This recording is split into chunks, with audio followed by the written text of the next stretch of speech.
हमें शक्ति प्रत्यक्ष मिली है गंगा के रूप में, नर्मदा के रूप में, गोदावरी के रूप में, कावेरी के रूप में, नदी के रूप में साक्षात भगवती, साक्षात शक्ति प्रत्यक्ष हमें प्राप्त हुई है।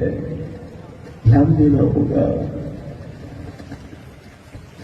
ये देश गंगा का है, ये देश यमुना का है।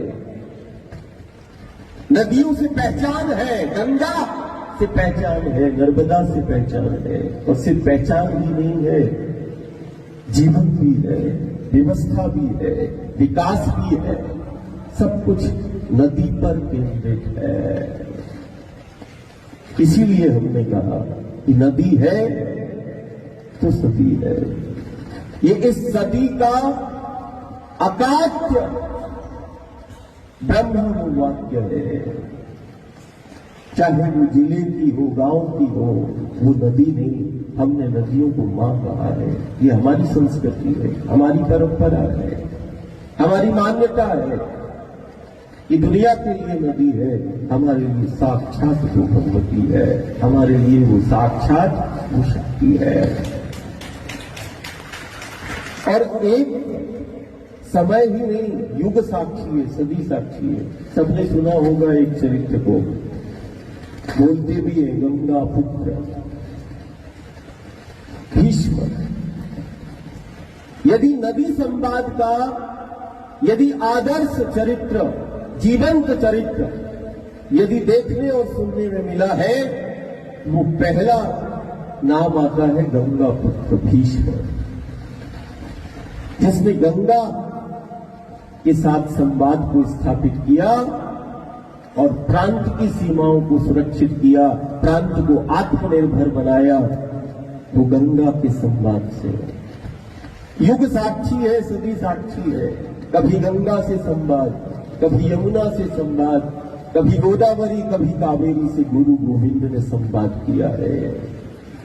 उन सत्पुरुषों ने संवाद किया है, उन योगियों ने संवाद किया है और उस संवाद से समाज को आत्मनिर्भर किया और उस समाज की समृद्धि, समर्थता और सुरक्षा उसी संवाद से वो प्राप्त हुई। एक तरफ हम नदियों को मां कहते हैं, ये हमारी संस्कृति है, हम ही दुनिया में हैं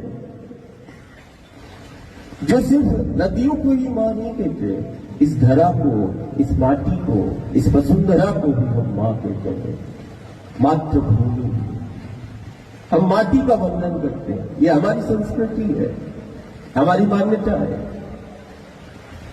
जाति से हम बच सकते हैं, पंथ संप्रदायों में हम बच सकते हैं, लेकिन कोई तो है जो हमें एक बनाए हुए हैं, ये माटी, ये मां हम सबको जोड़े हुए हैं। माटी से हम एक हैं। ये माटी, ये धरा समूचे विश्व को एक परिवार के रूप में बनाती है। समूचे विश्व को एक परिवार के उस सूत्र में पिरोती है। ये माटी है, ये धरा है। कौन है जो दुनिया में माटी को मां कहता है, माटी को पूजता है?